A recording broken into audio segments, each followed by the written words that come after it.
Bonjour, cher affranchi. Je bénis le nom de l'Éternel pour ces moments agréables d'édification que nous allons passer ensemble. Je bénis toi qui m'écoutes ce matin pour que nous puissions partager la parole de Dieu. Avant toute chose, nous allons prier. Éternel notre Dieu, nous te disons merci pour ces moments merveilleux. Nous te sommes reconnaissants, Seigneur, pour cette bonté qui nous renouvelle encore ce matin. Merci, puisque toi, tu vas conduire tous ces moments d'édification. Saint-Esprit, je t'invite, sois au contrôle de tout. Je me lève contre tout esprit qui n'est pas de toi, Seigneur. Que ma bouche soit sanctifiée ce matin pour que je puisse parler de ta part, que je puisse communiquer ce que tu as mis dans ma bouche, Seigneur. Saint-Esprit, viens au contrôle de tout. Parle à quelqu'un, parle à chacun de nous et que la gloire revienne à toi et à toi seul, notre Dieu. Au nom de notre Seigneur Jésus-Christ, nous t'avons ainsi prié. Amen. Amen, cher affranchi. Amen, serviteur et servante de Dieu. Ce matin, nous allons parler d'un thème qui est monté à mon esprit. Et c'est un thème qui va nous venir ce matin. Je voudrais que nous puissions parler du sacrifice. Nous allons parler du sacrifice. Le thème sacrifice, je l'ai tiré du livre de Romains chapitre 12 verset 1, Genèse chapitre 22 verset 2, verset 16, verset 17 et verset 18. Amen. Nous allons lire la parole de Dieu au nom de notre Seigneur Jésus-Christ. Romains chapitre 12 verset 1. Je vous exhorte donc, frères, par les compassions de Dieu, à offrir vos corps comme un sacrifice vivant, saint et agréable à Dieu, ce qui sera de votre part un culte raisonnable. Genèse chapitre 22, verset 2. Dieu dit, prends ton fils, ton unique, celui que tu aimes, Isaac, va-t'en au pays de Morija, et là, offre-le en holocauste sur l'une des montagnes que je te dirai. Verset 16. Et dit, je le jure par moi-même, parole de l'Éternel, parce que tu as fait cela et que tu n'as pas refusé ton fils, ton unique. Verset 17. Je te bénirai, je multiplierai ta postérité comme les étoiles du ciel, comme le sable qui est sur le bord de la mer, et ta postérité possédera la porte de ses ennemis. 22, 18. Toutes les nations de la terre seront bénies en ta postérité, parce que tu as obéi à ma voix. Amen. Chers affranchis, nous voulons parler du sacrifice. J'ai défini le sacrifice comme étant un prix à payer pour atteindre une dimension spirituelle quelconque. Un prix à payer pour atteindre une dimension spirituelle quelconque. Notre vie chrétienne oblige à ce que nous puissions consentir parfois les sacrifices. Dans l'amour, lorsqu'on aime, on est obligé à consentir à faire un sacrifice. La Bible déclare que Dieu a tant aimé le monde qu'il a donné son Fils unique pour que quiconque croit à lui ne périsse mais qu'il ait la vie éternelle. C'est le premier signe de l'amour que Dieu nous a montré en donnant son Fils. Donc, lorsque nous aimons, nous devons consentir un sacrifice. Le sacrifice sur la croix, le sacrifice que Jésus a fait pour nous sauver, pour que nous puissions aujourd'hui avoir la force de nous lever, la force de parler de sa part. C'est puisqu'il a accepté un jour de mourir sur la croix pour nous racheter. C'était Jean 3,16, là où Dieu lui-même offre son Fils Jésus-Christ comme sacrifice, un sacrifice vivant, le sacrifice suprême. Dieu a offert son Fils pour que nous soyons sauvés. Mais de notre côté, Dieu nous demande de nous offrir comme un sacrifice vivant. Il dit que c'est l'offrande agréable.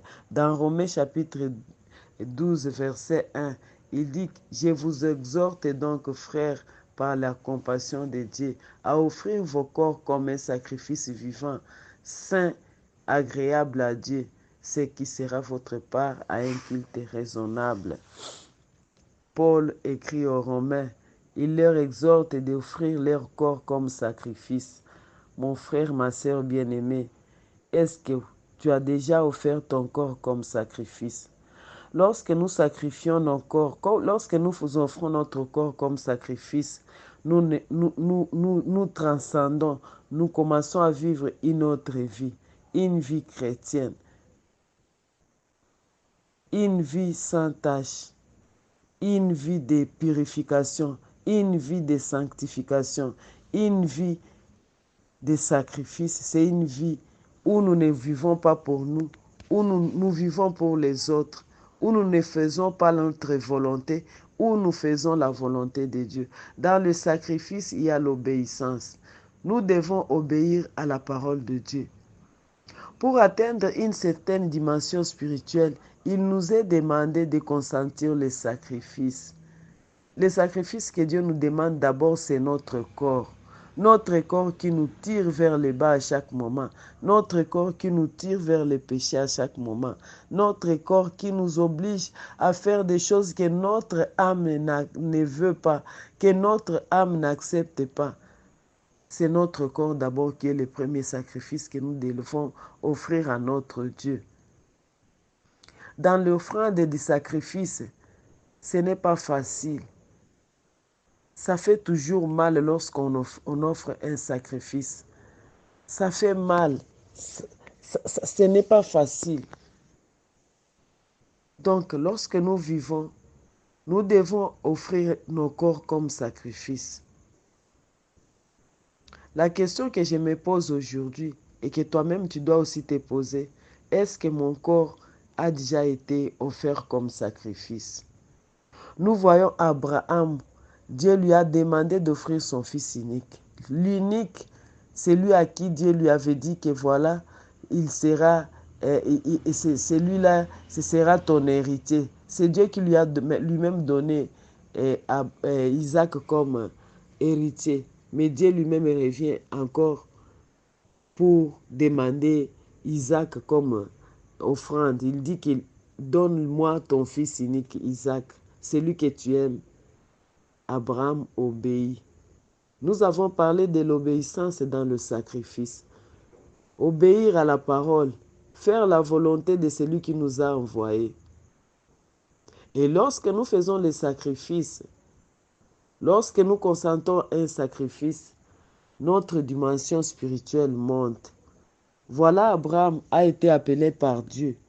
Il a marché avec Dieu pendant longtemps, mais à un moment donné, lorsque Dieu lui demande le sacrifice, il accepte de sacrifier son fils, il accepte d'offrir son fils comme sacrifice.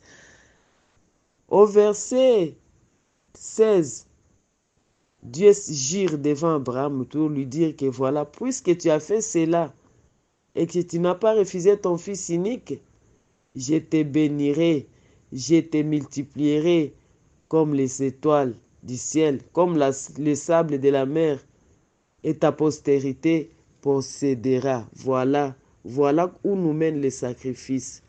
Voilà où nous mènent les sacrifices. Les sacrifices nous amènent dans la grandeur. Les sacrifices nous amènent dans la grandeur.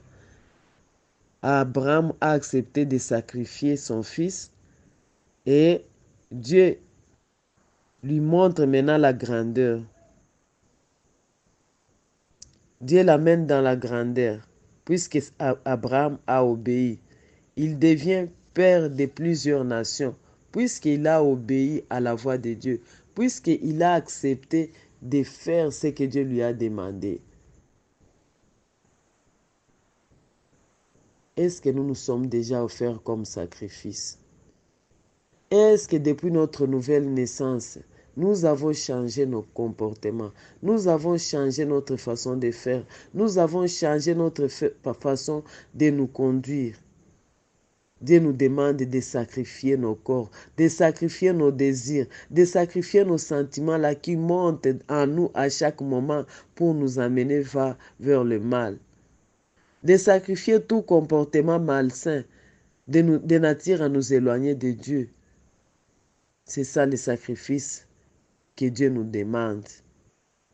Jésus s'est offert en sacrifice. Nous lisons dans Apocalypse, là où Dieu cherche qui envoyer. Et le Seigneur Jésus s'avance et dit, Père, envoie-moi. Envoie-moi, me voici. Il a accepté de venir. Dans quelles conditions? Naître d'une femme. Le Fils de Dieu lui-même. Naître d'une femme. Dans quelles conditions? Dans une étable. Là où, dans les mangeoires de bœuf, c'est là où on l'a couché.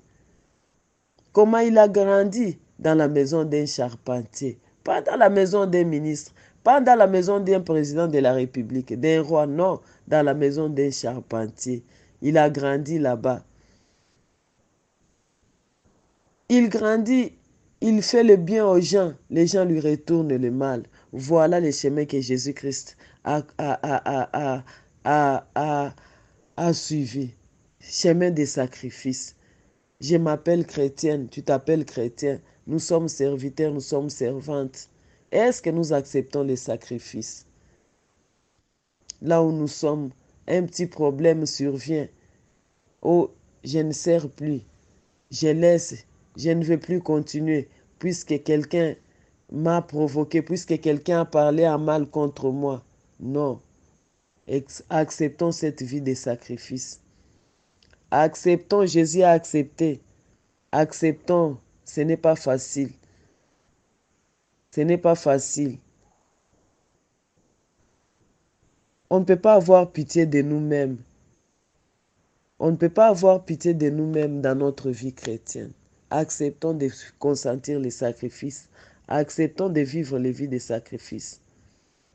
Lorsque nous faisons les sacrifices, Dieu nous appelle à une autre dimension. Il nous appelle à une autre grandeur. Il nous fait quitter d'un lieu pour un autre. Il nous élève encore. Il a élevé Abraham après les sacrifices.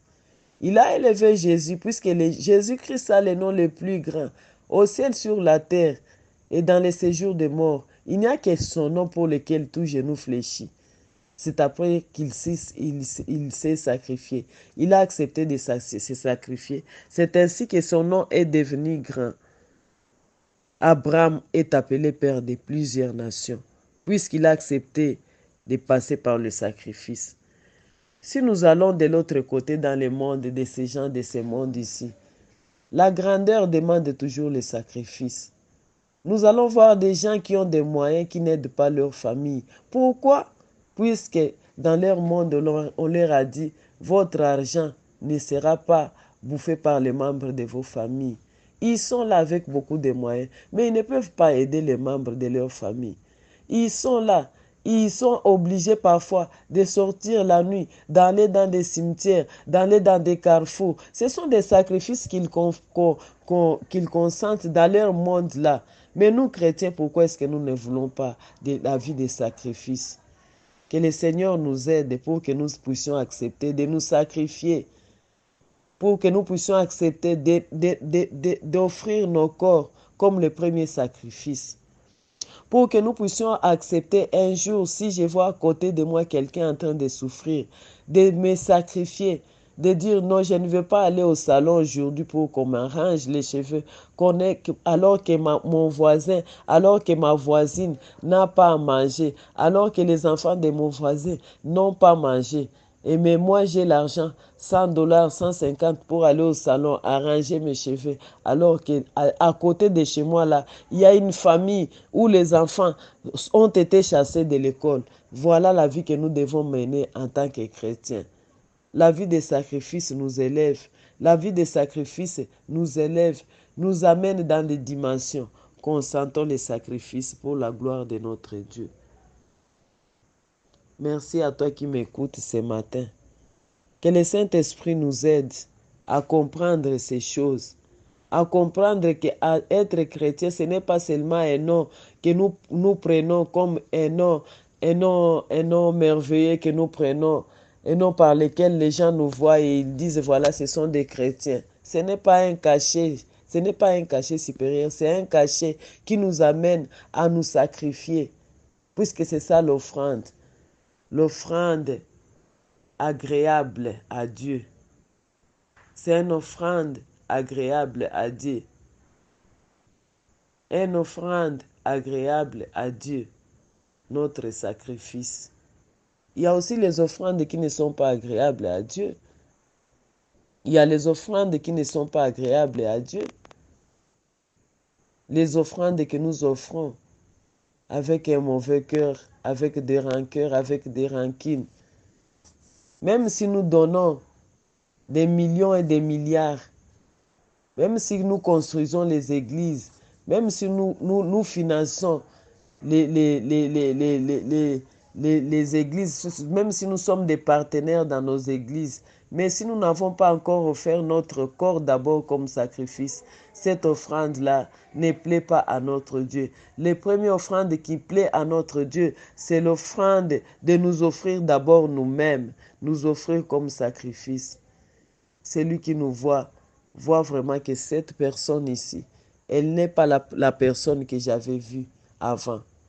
Que la nouvelle naissance dans laquelle nous sommes nous amène à nous offrir comme sacrifice. Merci Saint-Esprit de Dieu puisque tu nous as parlé. Merci puisque lorsque tu nous as parlé, tu as dit que nous ne sommes pas encore offerts comme sacrifice. Merci puisque nous allons nous offrir. Merci puisque mon frère et ma sœur vont s'offrir comme sacrifice pour la gloire de ton nom. Au nom de notre Seigneur Jésus-Christ. Amen.